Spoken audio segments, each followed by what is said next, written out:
Welcome back everyone to the official YouTube channel of ES Academy. I am Yogesh. In the last few lectures ਆਪਾਂ soil mechanics start ਕੀਤੀ ਸੀ, soil ਦੀਆਂ basic properties ਬਾਰੇ ਪੜ੍ਹਿਆ ਸੀ। Last lecture 'ਚ ਆਪਾਂ total effective stress ਬਾਰੇ ਗੱਲ ਕੀਤੀ ਸੀ, pore water pressure ਬਾਰੇ ਗੱਲ ਕੀਤੀ ਸੀ। ਅੱਜ ਆਪਾਂ ਦੇਖਾਂਗੇ ਵੀ ਜਦੋਂ water soil ਦੇ through soil ਦੇ ਵਿੱਚ ਦੀ flow ਕਰਦਾ ਹੈ ਤਾਂ ਉਹਦੇ ਵਿੱਚ ਕਿਹੜੀਆਂ ਚੇਂਜਸ ਆਉਂਦੀਆਂ ਨੇ, ਕਿਸ ਤਰੀਕੇ ਦੀਆਂ ਲਾਈਨਸ ਨੂੰ, ਕਿਸ ਤਰੀਕੇ ਦੇ ਗ੍ਰਾਫ ਨੂੰ ਫੋਲੋ ਕਰਦਾ ਹੈ। ਜੇ ਆਪਾਂ ਡਿਸਚਾਰਜ ਕੈਲਕੂਲੇਟ ਕਰਨਾ ਹੋਵੇ ਤਾਂ ਕਿਸ ਤਰੀਕੇ ਨਾਲ ਕੈਲਕੂਲੇਟ ਕਰਾਂਗੇ। ਫਲੋ ਥਰੂ ਸੋਇਲ ਨੂੰ ਆਪਾਂ ਸੀਪੇਜ ਵੀ ਬੋਲ ਦਿੰਦੇ ਆ। ਜਦੋਂ ਵਾਟਰ ਸੋਇਲ ਦੇ ਵਿੱਚੋਂ ਫਲੋ ਕਰਦਾ ਹੈ ਤਾਂ ਉਹ ਵੋਇਡਸ ਦੇ ਥਰੂ ਇੱਕ ਥਾਂ ਤੋਂ ਦੂਸਰੀ ਥਾਂ ਤੱਕ ਜਾਂਦਾ ਹੈ, ਤਾਂ ਉਹਨੂੰ ਹੀ ਆਪਾਂ ਸੀਪੇਜ ਵੀ ਬੋਲ ਦਿੰਦੇ ਹੁੰਦੇ ਆ। ਹੁਣ ਜਦੋਂ ਆਪਾਂ ਸੀਪੇਜ ਥਰੂ ਸੋਇਲ ਦੀ ਗੱਲ ਕਰ ਰਹੇ ਹਾਂ ਤਾਂ ਜਿਵੇਂ ਲਾਸਟ ਲੈਕਚਰ ਦੇ ਵਿੱਚ ਆਪਾਂ ਗੱਲ ਕੀਤੀ ਸੀ ਵੀ ਜਦੋਂ ਆਪਣਾ ਵਾਟਰ ਫਲੋ ਕਰੂਗਾ ਤਾਂ ਉਹ ਅਪਵਰਡ ਡਾਇਰੈਕਸ਼ਨ ਹੋ ਸਕਦੀ ਹੈ, ਡਾਊਨਵਰਡ ਡਾਇਰੈਕਸ਼ਨ ਹੋ ਸਕਦੀ ਹੈ ਜਾਂ ਹੌਰੀਜ਼ੌਂਟਲ ਡਾਇਰੈਕਸ਼ਨ ਵੀ ਹੋ ਸਕਦੀ ਹੁੰਦੀ ਹੈ। ਤਾਂ ਹੁਣ ਜਦੋਂ ਅਪਵਰਡ ਡਾਇਰੈਕਸ਼ਨ 'ਚ ਫਲੋ ਕਰਦਾ ਸੀ ਤਾਂ ਉਦੋਂ ਇੱਕ ਕੰਡੀਸ਼ਨ ਇਹੋ ਜਿਹੀ ਹੁੰਦੀ ਸੀ ਵੀ ਜਦੋਂ ਵਾਟਰ ਦੇ ਜਿਹੜਾ ਪੋਰ ਵਾਟਰ ਪ੍ਰੈਸ਼ਰ ਹੁੰਦਾ ਸੀ, ਪੋਰ ਵਾਟਰ ਸਟ੍ਰੈਸ ਹੁੰਦਾ ਸੀਗਾ, ਉਹ ਇਫੈਕਟਿਵ ਸਟ੍ਰੈਸ ਨੂੰ ਜ਼ੀਰੋ ਕਰ ਦਿੰਦਾ ਸੀਗਾ। ਯਾਨੀ ਕਿ ਜਿਹੜੀ ਕੰਡੀਸ਼ਨ ਦੇ ਉੱਪਰ ਜਾ ਕੇ ਇਫੈਕਟਿਵ ਸਟ੍ਰੈਸ ਜ਼ੀਰੋ ਹੋ ਜਾਂਦਾ ਹੈ ਉਸ ਕੰਡੀਸ਼ਨ ਨੂੰ ਆਪਾਂ ਬੋਲਦੇ ਹੁੰਦੇ ਆ ਕੁਇਕ ਸੈਂਡ ਕੰਡੀਸ਼ਨ।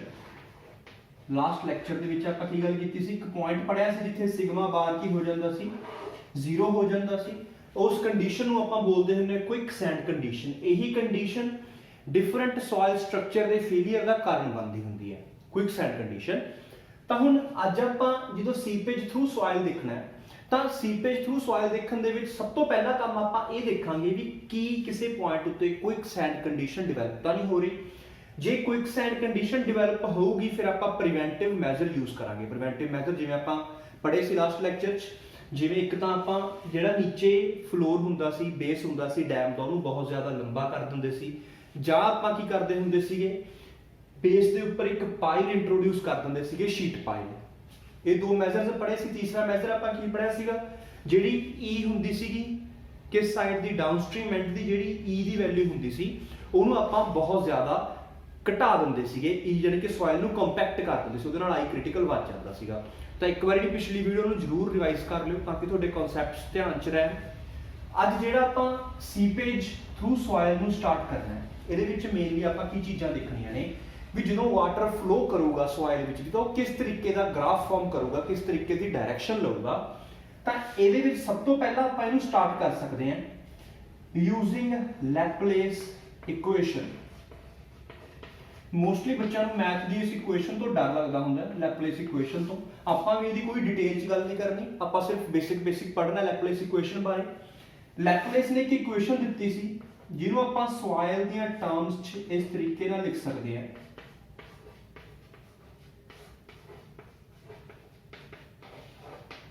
ਕਰਲੀ square h over curly x square. h ਇੱਥੇ ਹੈਡ ਨੂੰ ਇੰਡੀਕੇਟ ਕਰ ਰਹੇ ਹੈ, x ਤੇ y ਇੱਥੇ ਡਾਇਰੈਕਸ਼ਨ ਨੂੰ ਇੰਡੀਕੇਟ ਕਰ ਰਹੇ ਹੈ।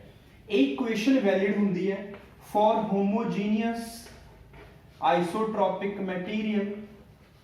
ਹੋਮੋਜੀਨੀਅਸ ਆਈਸੋਟ੍ਰੋਪਿਕ ਮਟੀਰੀਅਲ ਦੇ ਲਈ ਇਹ ਲੈਪਲੇਸ ਦੀ ਇਕੁਏਸ਼ਨ ਵੈਲਿਡ ਹੁੰਦੀ ਹੈ। ਬਟ ਆਪਣੀ ਜਿਹੜੀ ਸੋਇਲ ਹੁੰਦੀ ਹੈ ਇਹ ਨਾ ਤਾਂ ਪਰਫੈਕਟਲੀ ਹੋਮੋਜੀਨੀਅਸ ਮਟੀਰੀਅਲ ਹੁੰਦਾ ਤੇ ਨਾ ਹੀ ਇਹ ਪਰਫੈਕਟਲੀ ਆਈਸੋਟ੍ਰੋਪਿਕ ਹੁੰਦੀ ਹੈ। ਯਾਨੀ ਕਿ ਲੈਪਲੇਸ ਇਕੁਏਸ਼ਨ ਡਾਇਰੈਕਟਲੀ ਸੋਇਲ ਵਾਸਤੇ ਅਪਲਾਈ ਨਹੀਂ ਹੋ ਸਕਦੀ। ਤਾਂ ਇਹਨੂੰ ਸੋਇਲ ਵਾਸਤੇ ਅਪਲਾਈ ਕਰਨ ਦੇ ਲਈ ਜਿਹੜਾ ਵੀ ਆਪਣਾ ਐਨ ਆਈਸੋਟ੍ਰੋਪਿਕ ਸੋਇਲ ਹੋਊਗੀ ਇਹਦੇ ਉੱਪਰ ਜੇਕਰ ਆਪਾਂ ਇਸ ਇਕੁਏਸ਼ਨ ਨੂੰ ਅਪਲਾਈ ਕਰਨਾ ਹੈ ਤਾਂ ਉਹਦੇ ਲਈ ਆਪਾਂ ਨੂੰ ਇਸ ਇਕੁਏਸ਼ਨ ਨੂੰ ਥੋੜਾ ਜਿਹਾ ਮੋਡੀਫਾਈ ਕਰਨਾ ਪੈਂਦਾ ਹੈ। ਆਪਾਂ ਨੂੰ ਪਤਾ ਹੈ x ਡਾਇਰੈਕਸ਼ਨ 'ਚ ਜਿਹੜਾ ਫਲੋ ਹੁੰਦਾ ਹੈ ਉਹ kx ਯਾਨੀ ਕਿ ਪਰਮੀਏਬਿਲਿਟੀ ਇਨ x ਡਾਇਰੈਕਸ਼ਨ ਦਾ ਫੰਕਸ਼ਨ ਹੁੰਦਾ ਹੈ। ਜਿਹੜਾ y ਡਾਇਰੈਕਸ਼ਨ 'ਚ ਵਾਟਰ ਫਲੋ ਹੁੰਦਾ ਉਹ ਪਰਮੀਏਬਿਲਿਟੀ ਇਨ y ਡਾਇਰੈਕਸ਼ਨ ਦਾ ਫੰਕਸ਼ਨ ਹੁੰਦੀ ਹੈ। ਆਪਾਂ ਦੋ ਫੰਕਸ਼ਨ ਪੜ੍ਹੇ ਸੀ, ਇੱਕ ਹੌਰੀਜ਼ੌਂਟਲ ਪਰਮੀਏਬਿਲਿਟੀ, ਇੱਕ ਵਰਟੀਕਲ ਪਰਮੀਏਬਿਲਿਟੀ। ਤਾਂ ਇਹਨਾਂ ਦੋਨਾਂ ਦੇ ਫੰਕਸ਼ਨਸ ਹੋਣਗੇ like curly square h over curly x square. ਇਹ ਕਾਹਦਾ ਫੰਕਸ਼ਨ ਹੈ, kx ਦਾ। Similarly curly square h over curly y square, ਇਹ ਕਾਹਦਾ ਫੰਕਸ਼ਨ ਹੈ, ky ਦਾ is equal to 0 an isotropic soil ਵਾਸਤੇ। ਬਟ ਜਿਹੜੀ ਲੈਪਲੇਸ ਇਕੁਏਸ਼ਨ ਹੁੰਦੀ ਹੈ ਉਹ ਸਿਰਫ ਇਸੇ ਫਾਰਮ ਦੀ ਇਕੁਏਸ਼ਨ ਨੂੰ ਹੀ ਆਪਾਂ ਲੈਪਲੇਸ ਇਕੁਏਸ਼ਨ ਬੋਲ ਸਕਦੇ ਹੁੰਦੇ ਆ। ਇਸ ਫਾਰਮ ਦੇ ਵਿੱਚ ਦੋ ਕਨਸਟੈਂਟਸ ਆ ਗਏ, ਆਪਾਂ ਨੂੰ ਇਹਨਾਂ ਕਨਸਟੈਂਟਸ ਨੂੰ ਰਿਮੂਵ ਕਰਨਾ ਪਊਗਾ, ਫਿਰ ਹੀ ਆਪਾਂ ਇਹ ਇਕੁਏਸ਼ਨ ਸੇਮ ਫਾਰਮ ਚ ਆਊਗੀ, ਫਿਰ ਹੀ ਆਪਾਂ इस इक्वेशन के लिए जो ग्राफ्स फॉर्म होंगे अपनी सॉइल लिए अप्लाई कर पावे। तो हम आप इन्होंने कॉन्स्टेंट्स को खत्म किमें करते हैं, सारी इक्वेशन को के वाई नाल डिवाइड कर देंगे हैं। तो अपनी इक्वेशन किमें बन जूगी K X over K Y curly square H over curly X square plus curly square H over curly Y square is equal to 0। इधरों कॉन्स्टेंट खत्म हो गया, इधर एक नवा कॉन्स्टेंट बन गया। जे आप एक एग्जाम्पल लीए किसी भी डैम की, तो डैम दे विच जिहड़ा एक्स वाला वेरीएबल हुंदा है ये इंडिकेट करदा हुंदा है विड्थ नूं,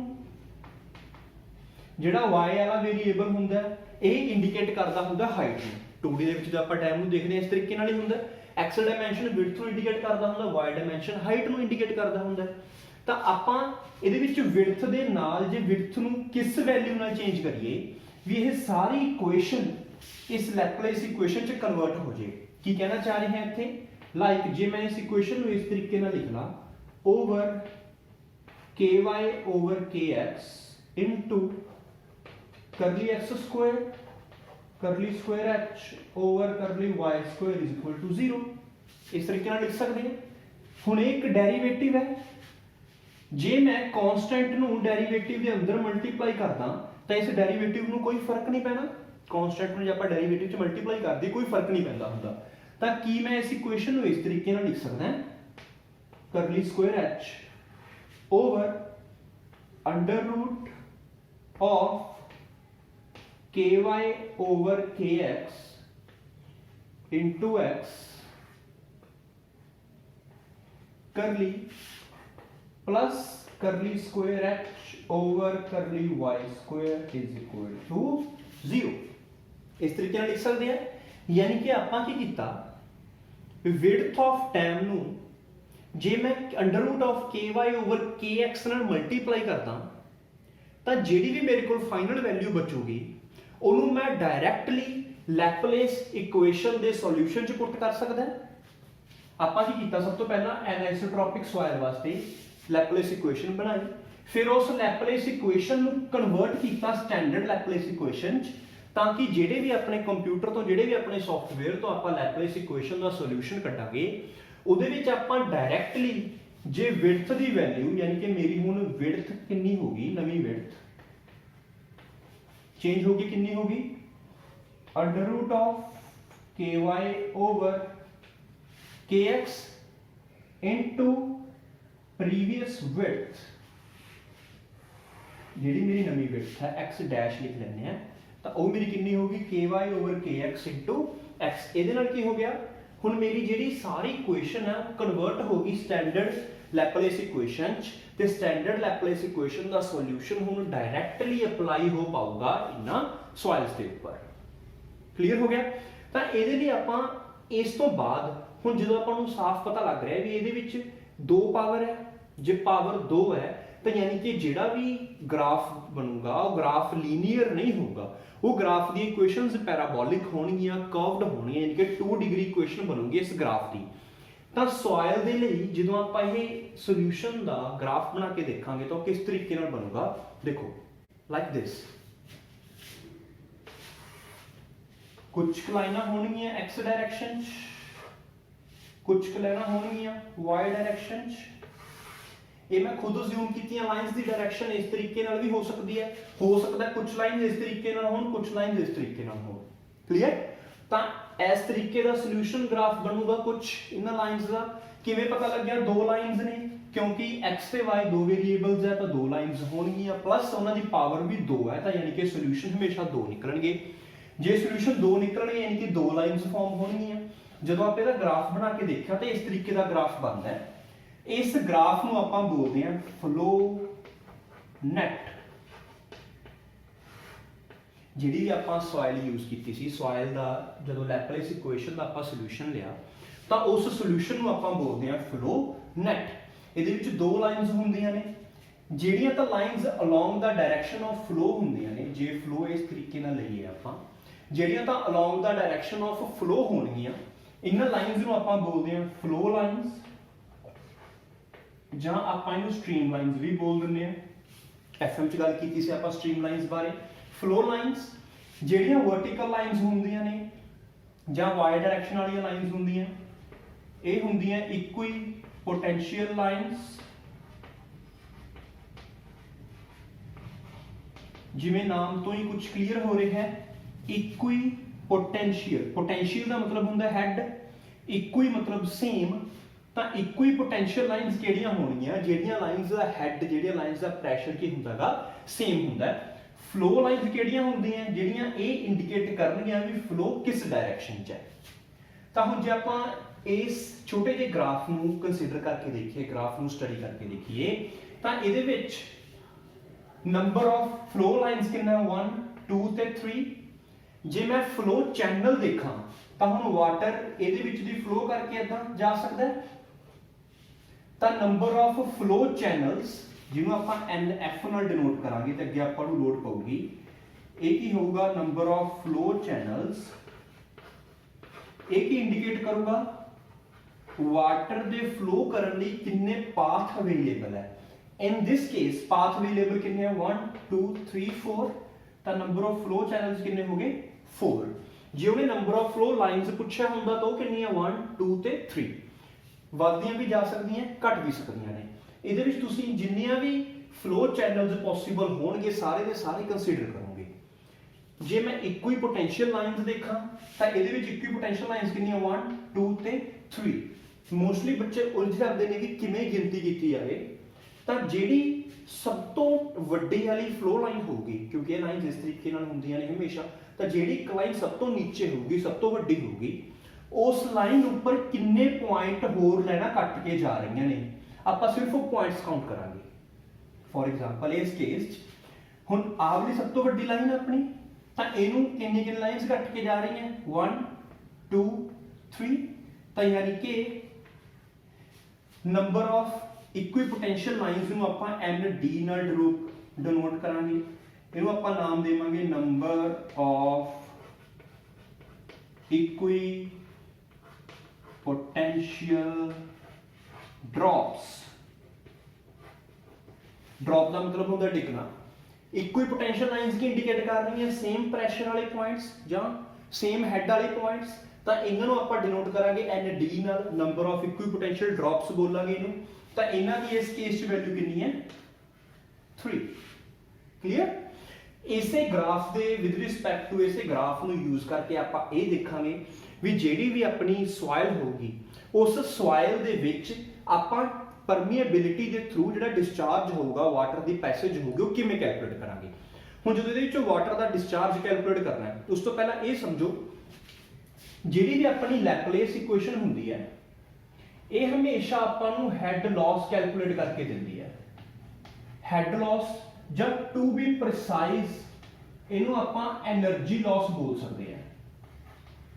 ਜਿਹੜੀ ਵੀ ਲੈਪਲੇਸ ਇਕੁਏਸ਼ਨ ਹੁੰਦੀ ਹੈ, ਲੈਪਲੇਸ ਇਕੁਏਸ਼ਨ ਹਮੇਸ਼ਾ એનર્ਜੀ ਲਾਸ ਕੈਲਕੂਲੇਟ ਕਰਨ ਦੇ ਲਈ ਯੂਜ਼ ਹੁੰਦੀ ਹੈ। ਕੋਈ ਵੀ ਮੀਡੀਅਮ ਜਦੋਂ ਫਲੋ ਕਰਦਾ, ਚਾਹੇ ਵਾਟਰ ਹੋਵੇ ਚਾਹੇ ਆਪਣੀ 에ਅਰ ਹੋਵੇ, ਤਾਂ ਉਹਦੇ ਵਿੱਚ ਕਿੰਨਾ એનર્ਜੀ ਲਾਸ ਹੋਊਗਾ ਉਹਨੂੰ ਕੈਲਕੂਲੇਟ ਕਰਨ ਦੇ ਲਈ ਆਪਾਂ ਆਪਣੀ ਜਿਹੜੀ ਲੈਪਲੇਸ ਇਕੁਏਸ਼ਨ ਹੁੰਦੀ ਹੈ ਉਹਨੂੰ ਯੂਜ਼ ਕਰਦੇ ਹਾਂ। ਫॉर ਸੋਇਲ ਇਸੇ ਲੈਪਲੇਸ ਇਕੁਏਸ਼ਨ ਦੇ ਨਾਲ ਆਪਾਂ ਕੀ ਕੈਲਕੂਲੇਟ ਕਰਾਂਗੇ ਵੀ ਵਾਟਰ ਜਿਹੜਾ ਫਲੋ ਕਰ ਰਿਹਾ ਉਹਦਾ ਡਿਸਚਾਰਜ ਕਿੰਨਾ। ਦੇਖੋ ਇਹਦੇ ਲਈ ਕਿਹੜਾ ਰਿਲੇਸ਼ਨ ਆਪਾਂ ਯੂਜ਼ ਕਰਾਂਗੇ, Q is equal to K H NF over ND। NF ਇੱਥੇ ਕੀ ਹੈ, number of flow channels, ND ਇੱਥੇ ਕੀ ਹੈ, ਨੰਬਰ ਆਫ ਇਕੁਈਪੋਟੈਂਸ਼ੀਅਲ ਡ੍ਰੌਪਸ। ਇੱਥੇ K ਪਰਮੀਏਬਿਲਿਟੀ ਹੈ, H ਇੱਥੇ ਅਵੇਲੇਬਲ ਹੈਡ ਹੈ। ਅਵੇਲੇਬਲ ਹੈਡ ਤੋਂ ਕੀ ਮਤਲਬ ਹੈ, ਜਿਹੜਾ ਵੀ ਇੱਥੇ ਅਪਸਟ੍ਰੀਮ ਐਂਡ ਹੋਊਗਾ ਤੇ ਡਾਊਨਸਟ੍ਰੀਮ ਐਂਡ ਹੋਊਗਾ ਉਹਨਾਂ ਦੇ ਵਿੱਚ ਕਿੰਨਾ ਡਿਫਰੈਂਸ ਹੋਊਗਾ ਲੈਵਲ ਦਾ। Q ਇੱਥੇ ਇੰਡੀਕੇਟ ਕਰ ਰਿਹਾ ਹੈ ਡਿਸਚਾਰਜ, ਪਰ ਇੱਥੇ ਇੱਕ ਗੱਲ ਦਾ ਧਿਆਨ ਦੇਣਾ ਹੈ, ਜਿਹੜਾ ਇੱਥੇ ਡਿਸਚਾਰਜ ਨਿਕਲਦਾ ਉਹ ਪਰ ਯੂਨਿਟ ਵਿਡਥ ਨਿਕਲ ਕੇ ਆਉਂਦਾ, ਕਿਉਂਕਿ ਜਿਹੜੇ ਵੀ ਆਪਾਂ ਸੋਲੂਸ਼ਨਸ ਕੱਢਦੇ ਆ ਪਰ ਯੂਨਿਟ ਵਿਡਥ ਲਈ ਨਿਕਲਦੇ ਨੇ। ਟੋਟਲ ਡਿਸਚਾਰਜ ਕੱਢਣ ਦੇ ਲਈ ਆਪਾਂ ਉਹਨੂੰ ਵਿਡਥ ਦੇ ਨਾਲ ਮਲਟੀਪਲਾਈ ਕਰਾਂਗੇ। ਇਹ ਵੀ ਗੱਲ ਧਿਆਨ 'ਚ ਰੱਖਣੀ ਹੈ, ਜਦੋਂ ਆਪਾਂ ਲੈਪਲੇਸ ਇਕੁਏਸ਼ਨ ਅਪਲਾਈ ਕੀਤੀ ਸੀ ਆਪਾਂ ਵਿਡਥ ਨੂੰ ਚੇਂਜ ਕੀਤਾ ਸੀਗਾ। ਕਲੀਅਰ। ਤਾਂ ਇਹਦੇ ਵਿੱਚ ਜਦੋਂ ਤੁਸੀਂ ਡਿਸਚਾਰਜ ਕੱਢੋਗੇ ਤਾਂ ਤੁਸੀਂ ਐਕਚੁਅਲ ਵਿਡਥ ਯੂਜ਼ ਕਰੋਗੇ, ਕਿਉਂਕਿ ਇਹ ਡਿਸਚਾਰਜ ਪਰ ਯੂਨਿਟ ਵਿਡਥ ਆ ਜਾਊਗਾ। ਟੋਟਲ ਡਿਸਚਾਰਜ ਕਿੰਨਾ ਹੋਊਗਾ, ਡਿਸਚਾਰਜ ਇਨਟੂ ਵਿਡਥ ਕਰਾਂਗੇ। K ਇੱਥੇ permeability ਆਊਗੀ, H ਇੱਥੇ head ਆ ਗਿਆ V label, NF number of flow channels, ND number of equipotential drops ਆ ਗਿਆ। ਤਾਂ ਇੱਥੋਂ ਮੈਨੂੰ ਪਤਾ ਲੱਗ ਰਿਹਾ ਜਿੰਨੀ width ਜ਼ਿਆਦਾ ਹੋਊਗੀ ਉਹਨਾਂ discharge ਜ਼ਿਆਦਾ ਪਾਸ ਹੋਊਗਾ, ਜਿੰਨੇ flow channels ਜ਼ਿਆਦਾ ਹੋਣਗੇ ਉਹਨਾਂ discharge ਜ਼ਿਆਦਾ ਹੋਊਗਾ, ਜਿੰਨੇ equipotential drops ਜ਼ਿਆਦਾ ਹੋਣਗੇ ਉਹਨਾਂ discharge ਕੀ ਹੋਊਗਾ, ਘੱਟ ਹੋਊਗਾ। ਜਿਹੜੇ ਵੀ ਆਪਾਂ ਇਹ flow net ਪੜ੍ਹਿਆ ਇਹਦੀਆਂ ਕੁਝ ਕੁ ਪ੍ਰੋਪਰਟੀਜ਼ ਹੁੰਦੀਆਂ ਨੇ flow net ਦੀਆਂ, ਜਿਹੜਾ ਆਪਾਂ flow net ਫਾਰਮ ਕੀਤਾ ਇਹਦੀਆਂ ਕੁਝ ਕੁ ਪ੍ਰੋਪਰਟੀਜ਼ ਹੁੰਦੀਆਂ ਨੇ। ਪ੍ਰੋਪਰਟੀਜ਼ ਕੀ ਹੁੰਦੀਆਂ ਨੇ, ਜੇ ਆਪਾਂ ਅਪਸਟ੍ਰੀਮ ਐਂਡ ਡਾਊਨਸਟ੍ਰੀਮ ਐਂਡ ਨੂੰ ਸਵੈਪ ਕਰ ਦਈਏ ਥਿਓਰੇਟਿਕਲੀ, ਜੇ ਮੈਂ ਅਪਸਟ੍ਰੀਮ ਐਂਡ ਨੂੰ ਡਾਊਨਸਟ੍ਰੀਮ ਐਂਡ ਬਣਾਦਾ ਤੇ ਡਾਊਨਸਟ੍ਰੀਮ ਐਂਡ ਨੂੰ ਅਪਸਟ੍ਰੀਮ ਐਂਡ ਬਣਾਦਾ, ਤਾਂ ਉਹਦੇ ਕੇਸ 'ਚ flow net ਰਿਵਰਸ ਹੋ ਜਾਂਦਾ ਹੈ। ਜੇ ਮੈਂ ਅਪਸਟ੍ਰੀਮ ਐਂਡ ਨੂੰ ਡਾਊਨਸਟ੍ਰੀਮ ਐਂਡ ਬਣਾ ਦੂੰਗਾ ਤਾਂ flow net ਵੀ ਕੀ ਹੋ ਜਾਊਗਾ, ਰਿਵਰਸ ਹੋ ਜਾਊਗਾ, ਉਲਟਾ ਹੋ ਜਾਊਗਾ। ਨਾਲ ਦੀ ਨਾਲ ਜੇ ਮੇਰੀ ਸੋਇਲ ਟਾਈਪ ਚੇਂਜ ਹੋਗੀ, ਜੇ ਮੇਰੀ ਸੋਇਲ ਟਾਈਪ ਚੇਂਜ ਹੋਗੀ ਫਿਰ ਵੀ ਉਹਦੇ ਨਾਲ flow net ਨੂੰ ਕੋਈ ਫਰਕ ਨਹੀਂ ਪੈਂਦਾ। flow net ਬਿਲਕੁਲ ਵੀ ਚੇਂਜ ਨਹੀਂ ਕਰਦਾ, ਕਿਉਂਕਿ ਆਪਾਂ flow net 'ਚ ਕੀ ਪੜਿਆ ਸੀਗਾ, ਕਰਲੀ Square H over curly X।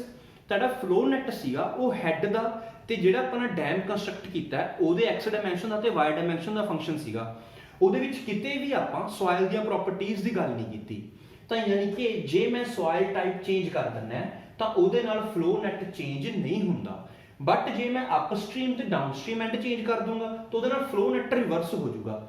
flow net ਜਿਵੇਂ ਹੀ ਰਿਵਰਸ ਹੋਊਗਾ ਉਹਦੇ ਨਾਲ ਡਿਸਚਾਰਜ ਨੂੰ ਫਰਕ ਨਹੀਂ ਪਊਗਾ। ਕਿਉਂ ਨਹੀਂ ਫਰਕ ਪਊਗਾ, discharge number of flow lines ਤੇ ਨੰਬਰ ਆਫ ਇਕੁਇਪੋਟੈਂਸ਼ੀਅਲ ਡ੍ਰੌਪਸ ਦਾ ਫੰਕਸ਼ਨ ਹੈ, ਜਿਹੜਾ ਕਿ ਹਮੇਸ਼ਾ ਕੀ ਰਹੂਗਾ, ਕਾਂਸਟੈਂਟ ਰਹੂਗਾ। ਤਾਂ ਯਾਨੀ ਕਿ ਜੇ ਮੈਂ ਇਸ ਨੂੰ ਉਲਟ ਵੀ ਕਰਦਾ ਤਾਂ ਵੀ ਇਹ ਸਾਰੇ ਫੰਕਸ਼ਨ ਕੀ ਰਹਿ ਰਹੇ ਹੈ, ਕਾਂਸਟੈਂਟ ਰਹਿ ਰਹੇ ਹੈ, ਯਾਨੀ ਕਿ ਡਿਸਚਾਰਜ ਵੀ ਕੀ ਰਹੂਗਾ, ਕਾਂਸਟੈਂਟ ਰਹੂਗਾ। ਨਾਲ ਹੀ ਇੱਕ ਆਦਾ ਗ੍ਰਾਫਿਕਲ ਸੋਲੂਸ਼ਨ ਸੀਗਾ ਲੈਪਲੇਸ ਦਾ, ਤੇ ਲੈਪਲੇਸ ਇਕੁਏਸ਼ਨ ਆਪਾਂ ਨੂੰ ਕੀ ਕੱਢ ਕੇ ਦਿੰਦੀ ਹੁੰਦੀ ਸੀਗੀ, ਹੈਡ ਲਾਸ ਔਰ એનર્ਜੀ ਲਾਸ ਇਨ ਅ ਮੀਡੀਅਮ। ਜਦੋਂ ਵੀ ਇੱਕ ਮੀਡੀਅਮ ਦੇ ਵਿੱਚੋਂ ਇੱਕ ਚੀਜ਼ ਫਲੋ ਕਰੂਗੀ, ਮੂਵ ਕਰੂਗੀ, ਤਾਂ ਉਹਦੇ ਨਾਲ ਜਿੰਨਾ ਹੈਡ ਲਾਸ ਹੋਊਗਾ ਉਹ ਆਪਾਂ ਨੂੰ ਕਿਹਦੇ ਥਰੂ ਕੈਲਕੂਲੇਟ ਹੁੰਦਾ ਸੀਗਾ, ਲੈਪਲੇਸ ਇਕੁਏਸ਼ਨ ਤੋਂ। ਉਸੇ ਲੈਪਲੇਸ ਇਕੁਏਸ਼ਨ ਦਾ ਗ੍ਰਾਫਿਕਲ ਸੋਲੂਸ਼ਨ ਕੀ ਹੈਗਾ, ਇਹ ਫਲੋ ਨੈਟ। ਤਾਂ ਇਹ ਫਲੋ ਨੈਟ ਵੀ ਆਪਾਂ ਨੂੰ ਕੀ ਕੱਢ ਕੇ ਦੇਊਗਾ, ਹੈਡ ਲਾਸ ਕੱਢ ਕੇ ਦੇਊਗਾ ਕਿਸੇ ਵੀ ਇੱਕ ਮੀਡੀਅਮ ਦੇ ਵਿੱਚ। ਕਲੀਅਰ। ਜਿਹੜਾ ਇਹ ਡਿਸਚਾਰਜ ਵਾਲਾ ਫਾਰਮੂਲਾ ਹੈ ਇਹਨੂੰ ਹੀ ਆਪਾਂ ਡੈਮ ਦੇ ਕੇਸ 'ਚ ਯੂਜ਼ ਕਰਦੇ ਹਾਂ, ਬਟ ਇੱਕ ਗੱਲ ਦਾ ਧਿਆਨ ਰੱਖਣਾ ਹੈ, NF ਤੇ ND ਦੀਆਂ ਵੈਲਿਊਜ਼ ਕੇਅਰਫੁਲੀ ਕੈਲਕੂਲੇਟ ਕਰਨੀਆਂ ਨੇ, ਇਹਦੀ ਆਪਾਂ ਨੂੰ ਬਹੁਤ ਲੋੜ ਪਊਗੀ। ਕਈ ਵਾਰੀ ਡਿਸਚਾਰਜ ਟੋਟਲ ਪੁੱਛਿਆ ਹੁੰਦਾ ਤਾਂ ਟੋਟਲ ਡਿਸਚਾਰਜ ਕੱਢਣ ਦੇ ਲਈ ਤੁਹਾਨੂੰ ਇੱਥੇ ਨਾਲ ਨੂੰ ਵਿਡਥ ਨਾਲ ਗੁਣਾ ਕਰਨੀ ਪਊਗੀ। ਜੇ ਆਪਾਂ ਇਹਦੀ ਯੂਨਿਟਸ ਦੇਖੀਏ, Q ਦੇ ਯੂਨਿਟਸ ਕੀ ਹੋਣਗੇ, ਡਿਸਚਾਰਜ ਹੁੰਦਾ ਹੈ ਮੀਟਰ ਕਿਊਬ ਪਰ ਸੈਕਿੰਡ, ਤਾਂ ਹੁਣ ਵਿਡਥ ਕੀ ਆਊਗੀ, ਪਰ ਮੀਟਰ, ਜਾਂ ਇਹਨੂੰ ਆਪਾਂ ਮੀਟਰ ਸਕੁਆਇਰ ਪਰ ਸੈਕਿੰਡ ਵੀ ਲਿਖ ਸਕਦੇ ਹਾਂ। ਕਲੀਅਰ। ਤਾਂ 1 ਮੀਟਰ ਨਾਲ 1 ਮੀਟਰ ਕੈਂਸਲ ਹੋ ਜਾਊਗਾ, ਤਾਂ ਮੀਟਰ ਸਕੁਆਇਰ ਪਰ ਸੈਕਿੰਡ ਵੀ ਯੂਨਿਟ ਹੋ ਸਕਦੇ ਆ ਇਸ ਡਿਸਚਾਰਜ ਦੇ। ਜਿਹੜਾ ਇਹ ਡਿਸਚਾਰਜ ਪਰ ਯੂਨਿਟ ਵਿਡਥ ਹੁੰਦਾ, ਇਹਦੇ ਬਾਰੇ ਆਪਾਂ FM ਦੇ ਵਿੱਚ ਜਦੋਂ OCF ਪੜ੍ਹਿਆ ਸੀ ਉਦੋਂ ਵੀ ਕਈ ਥਾਵਾਂ ਉੱਤੇ ਗੱਲ ਕੀਤੀ ਸੀ। ਤਾਂ ਹੁਣ ਜਿੰਨਾ ਸੀਪੇਜ ਜ਼ਿਆਦਾ ਹੋਊਗਾ ਉਨਾ ਵਾਟਰ ਦਾ ਫਲੋ ਜ਼ਿਆਦਾ ਹੋਊਗਾ। ਹੁਣ ਜੇ ਆਪਾਂ ਅਰਦਰਨ ਡੈਮ ਦਾ ਕੇਸ ਦੇਖੀਏ, ਛੋਟਾ ਜਿਹਾ ਕੇਸ ਹੈਗਾ ਅਰਦਰਨ ਡੈਮ ਦਾ। ਦੇਖੋ ਅਰਦਰਨ ਡੈਮ, ਜੇ ਕੋਈ ਇਸ ਤਰੀਕੇ ਦਾ ਮੇਰਾ ਡੈਮ ਹੈ ਜਿਹੜਾ ਕਿ ਅਰਦਰਨ ਹੈ, ਯਾਨੀ ਕਿ ਮਿੱਟੀ ਦਾ ਬਣਿਆ ਹੋਇਆ ਡੈਮ ਹੈ, ਤਾਂ ਹੁਣ ਅਰਦਰਨ ਡੈਮ ਦੇ ਕੇਸ 'ਚ ਕੀ ਹੋਊਗਾ, ਵਾਟਰ ਸੋਇਲ ਦੇ ਵਿੱਚ ਦੀ ਫਲੋ ਕਰ ਸਕਦਾ ਹੈ, ਯਾਨੀ ਕਿ ਜਿਹੜਾ ਮੇਰਾ ਡੈਮ ਉਹਦੇ ਵਿੱਚ ਦੀ ਵਾਟਰ ਫਲੋ ਕਰੂਗਾ ਤਾਂ ਵਾਟਰ ਇੱਕ ਇਸ ਤਰੀਕੇ ਦਾ ਪੈਟਰਨ ਨਾਲ ਫਲੋ ਕਰਦਾ ਹੈ, ਲਾਈਕ ਦਿਸ। ਵਾਟਰ ਇੱਕ ਇਸ ਤਰੀਕੇ ਦੀ ਲਾਈਨ 'ਚ ਫਲੋ ਕਰਦਾ ਹੈ, ਜਿਹੜੀ ਲਾਈਨ ਪੈਰਾਬੋਲਿਕ ਹੁੰਦੀ ਹੈ। ਇਸ ਲਾਈਨ ਨੂੰ ਆਪਾਂ ਨਾਮ ਦਿੰਦੇ ਆ ਫਰੈਟਿਕ ਲਾਈਨ। ਆਪਾਂ ਨੂੰ ਇਸ ਲਾਈਨ ਦੀ ਡਿਟੇਲ 'ਚ ਜਾਣ ਦੀ ਲੋੜ ਨਹੀਂ ਹੈਗੀ ਕਿਉਂਕਿ ਇਹ ਆਪਣੇ ਸਿਲੇਬਸ ਤੋਂ ਬਾਹਰ ਦੀ ਗੱਲ ਹੈਗੀ। ਫਰੈਟਿਕ ਲਾਈਨ ਜਿਹੜੀ ਹੁੰਦੀ ਹੈ, ਜਦੋਂ water from an earthen dam flow ਕਰਦਾ ਹੈ ਤਾਂ ਇਹ ਇੱਕ ਪੈਰਾਬੋਲਿਕ ਗ੍ਰਾਫ ਲੈਂਦਾ, ਪੈਰਾਬੋਲਿਕ ਡਾਇਰੈਕਸ਼ਨ ਲੈ ਲੈਂਦਾ, ਤਾਂ ਉਹਨੂੰ ਆਪਾਂ ਕੀ ਬੋਲਦੇ ਹਾਂ, ਫਰੈਟਿਕ ਲਾਈਨ। ਇਸ ਫਰੈਟਿਕ ਲਾਈਨ ਦੇ ਅਬਵ ਕੋਈ ਵਾਟਰ ਨਹੀਂ ਹੈਗਾ, ਸਿਰਫ 에ਅਰ ਤੇ ਸੋਇਲ ਨਾਲ ਕੰਟੈਕਟ ਹੈ, ਤਾਂ ਕਰਕੇ ਆਪਾਂ ਕਹਿ ਸਕਦੇ ਹਾਂ ਕਿ ਇਹਦੇ ਉੱਪਰ ਜਿਹੜਾ ਪ੍ਰੈਸ਼ਰ ਹੁੰਦਾ ਉਹ ਐਟਮੋਸਫੈਰਿਕ ਹੁੰਦਾ। ਕਦੋਂ, ਇਸ ਲਾਈਨ ਦੇ ਉੱਪਰ ਪ੍ਰੈਸ਼ਰ ਜਿਹੜਾ ਹੋਊਗਾ ਐਟਮੋਸਫੈਰਿਕ ਹੋਊਗਾ, ਤੇ ਇਸ ਲਾਈਨ ਦੇ ਨੀਚੇ ਮੈਨੂੰ ਵਾਟਰ ਲੈਵਲ ਦੇਖਣ ਨੂੰ ਮਿਲ ਰਿਹਾ, ਯਾਨੀ ਕਿ ਵਾਟਰ ਵਾਲਾ ਪ੍ਰੈਸ਼ਰ ਹੋਊਗਾ, ਜਿਹਨੂੰ ਆਪਾਂ ਕੀ ਬੋਲ ਦਿੰਦੇ ਹੁੰਦੇ ਆ, ਹਾਈਡਰੋਸਟੈਟਿਕ ਪ੍ਰੈਸ਼ਰ। ਜਿਹੜੀ ਵੀ ਇਹ ਫਰੈਟਿਕ ਲਾਈਨ ਹੋਊਗੀ, ਇਹਦੇ ਟੌਪ ਦੇ ਉੱਪਰ ਮੈਨੂੰ ਐਟਮੋਸਫੈਰਿਕ ਪ੍ਰੈਸ਼ਰ ਦੇਖਣ ਨੂੰ ਮਿਲੂਗਾ ਇਸ ਥਾਂ ਦੇ ਉੱਪਰ, ਇਹਦੇ ਬਾਟਮ ਵਾਲੇ ਪਾਸੇ ਮੈਨੂੰ ਹਾਈਡਰੋਸਟੈਟਿਕ ਪ੍ਰੈਸ਼ਰ ਦੇਖਣ ਨੂੰ ਮਿਲੂਗਾ ਬਾਟਮ ਵਾਲੇ ਪਾਸੇ। ਇਸ ਫਰੈਟਿਕ ਲਾਈਨ ਦੇ ਉੱਪਰੋਂ ਕੋਈ ਵੀ ਵਾਟਰ ਦਾ ਫਲੋ ਨਹੀਂ ਹੋਊਗਾ, ਇਸ ਫਰੈਟਿਕ ਲਾਈਨ ਦੇ ਨੀਚੋਂ ਮੈਨੂੰ ਵਾਟਰ ਦਾ ਫਲੋ ਦੇਖਣ ਨੂੰ ਮਿਲੂਗਾ। ਜਾਂ ਮੈਂ ਇਹ ਵੀ ਕਹਿ ਸਕਦਾ ਵੀ ਇਸ ਫਰੈਟਿਕ ਲਾਈਨ ਦੇ ਨੀਚੇ ਵਾਲੀ ਸੋਇਲ ਹਮੇਸ਼ਾ ਸੈਚੂਰੇਟਡ ਹੋਊਗੀ, ਜਿਹੜੀ ਇਸ ਤੋਂ ਉੱਪਰ ਵਾਲੀ ਸੋਇਲ ਹੋਊਗੀ ਉਹ ਡਰਾਈ ਵੀ ਹੋ ਸਕਦੀ ਹੈ, ਪਾਰਸ਼ਲੀ ਸੈਚੂਰੇਟਡ ਵੀ ਹੋ ਸਕਦੀ ਹੈ, ਡਿਪੈਂਡ ਕਰੂਗਾ ਆਪਣੇ ਡੈਮ ਦੀਆਂ ਕੰਡੀਸ਼ਨਸ ਦੇ ਉੱਪਰ। ਕਲੀਅਰ? ਅੱਜ ਵਾਲੀ ਕਲਾਸ ਦੇ ਵਿੱਚ ਆਪਾਂ ਸੋਇਲ ਦੀਆਂ ਬੇਸਿਕ ਜਿਹੜੀਆਂ ਸੀਪੇਜ ਥਰੂ ਫਲੋ ਪ੍ਰੋਪਰਟੀਜ਼ ਹੁੰਦੇ ਉਹਨਾਂ ਬਾਰੇ ਪੜ੍ਹਿਆ। ਲੈਪਲੇਸ ਇਕੁਏਸ਼ਨ ਨੂੰ ਕਿਵੇਂ ਆਪਾਂ ਸੋਇਲ ਦੀਆਂ ਇਕੁਏਸ਼ਨਸ ਦੇ ਵਿੱਚ ਕਨਵਰਟ ਕਰਦੇ ਹਾਂ ਉਹ ਦੇਖਿਆ। ਫਿਰ ਆਪਾਂ ਦੇਖਿਆ ਵੀ ਸੋਇਲ ਕੋਈ ਡੈਮ ਵਗੈਰਾ ਜਿਹਦੇ ਵਿੱਚ ਸੋਇਲ ਦੇ ਨੀਚੋਂ ਦੀ ਵਾਟਰ ਫਲੋ ਕਰ ਰਿਹਾ ਤਾਂ ਡਿਸਚਾਰਜ ਕਿਵੇਂ ਕੈਲਕੂਲੇਟ ਹੋਊਗਾ। ਉਸ ਤੋਂ ਬਾਅਦ ਆਪਾਂ ਇਹ ਦੇਖਿਆ ਵੀ ਅਰਦਰਨ ਡੈਮ ਦੇ ਵਿੱਚੋਂ ਵਾਟਰ ਕਿਸ ਤਰੀਕੇ ਦਾ ਗ੍ਰਾਫ ਲੈ ਕੇ, ਕਿਸ ਤਰੀਕੇ ਦਾ ਪੈਟਰਨ ਲੈ ਕੇ ਫਲੋ ਕਰਦਾ ਹੈ। ਫਲੋ ਨੈਟ ਦੀਆਂ 2-3 ਪ੍ਰੋਪਰਟੀਜ਼ ਆਪਾਂ ਪੜ੍ਹੀਆਂ ਨੇ, ਬਾਕੀ ਪ੍ਰੋਪਰਟੀਜ਼ ਕੁਝ ਕੁ ਹੋਰ ਵੀ ਕਾਊਂਟਰ ਹੋਣਗੀਆਂ, ਉਹ ਆਪਾਂ ਸਿਰਫ ਉਹੀ ਪ੍ਰੋਪਰਟੀਜ਼ ਵੱਲ ਧਿਆਨ ਦੇਵਾਂਗੇ ਜਿਹੜੀਆਂ ਆਪਾਂ ਕੁਐਸਚਨਸ 'ਚ ਕਾਊਂਟਰ ਕਰਾਂਗੇ। ਕਲੀਅਰ? ਜਿਨ੍ਹਾਂ ਵੀ ਸਟੂਡੈਂਟਸ ਨੇ ਕੋਈ ਸਟੱਡੀ ਮਟੀਰੀਅਲ ਦੀ ਲੋੜ ਆ, ਆਪਣੇ ਕੁਐਸਚਨਸ ਦੀ ਲੋੜ ਹੈ, ਉਹ ਟੈਲੀਗ੍ਰਾਮ ਚੈਨਲ ਚੋਂ ਤੇ WhatsApp ਗਰੁੱਪ ਚੋਂ ਪਿਕ ਕਰ ਸਕਦਾ, ਜਿਹਦਾ ਲਿੰਕ ਨੀਚੇ ਡਿਸਕ੍ਰਿਪਸ਼ਨ 'ਚ ਗਿਵਨ ਹੈ। ਕੋਈ ਵੀ ਤੁਹਾਨੂੰ ਡਾਊਟ ਹੋਵੇ ਟੌਪਿਕਸ ਨਾਲ ਰਿਗਾਰਡਿੰਗ, ਤੁਸੀਂ ਨੀਚੇ ਕਮੈਂਟਸ ਕਰਕੇ ਦੱਸ ਸਕਦੇ ਹੋ। ਇਸ ਵੀਡੀਓ ਨੂੰ ਆਪਣੇ ਫਰੈਂਡਸ ਨਾਲ ਜਿਨ੍ਹਾਂ ਨੂੰ ਇਸ ਦੀ ਲੋੜ ਹੋ ਸਕਦੀ ਹੈ ਸ਼ੇਅਰ ਕਰ ਲਿਓ, ਚੈਨਲ ਨੂੰ ਸਬਸਕ੍ਰਾਈਬ ਕਰ ਲਿਓ। Thank you very much.